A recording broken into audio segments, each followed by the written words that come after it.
Welcome to the Wemerica tour. Our journey begins in the northwest of Europe, homeland of the Vikings. From here we set sail westward, tracing the legendary Viking route to the New World via Iceland and Greenland. Once you get here, you sail southwest and begin with visiting the small island south of that big island and stay for quarantine. But we push further west to discover a vast land cloaked in endless forests. Beyond those woods, richer treasures await, fertile soil, great herds of big game and the promise of golden harvests.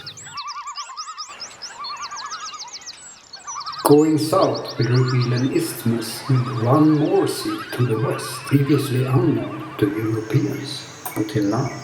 Between those mighty oceans rises the most powerful and prosperous state of the continent. Further south, strange animals roam and fruits and vegetables unseen in Europe flourish. A colossal mountain chain shelters an immense rainforest, the domain of the Incas, the second superpower of Wemerica. At the far south lies a smaller golden land, pastures and varied terrain. Off the eastern coast, a quarantine island marks the edge of this southern frontier. Heading north along the eastern seaboard, we reach a river so vast it defies imagination.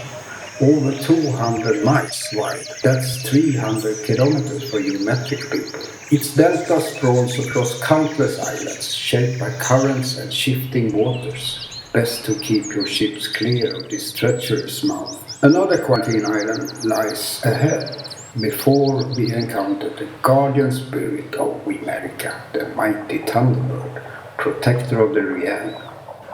At the edge between the old world and the new world are hub islands, stepping stones that make long voyages safer. To the east, across the Atlantic, lies Africa's west coast with Anfa, and further north Europe and the familiar homelands. And finally we return to Bergen, where our tour started. Thank you for traveling with Wemerican Tours and Travels.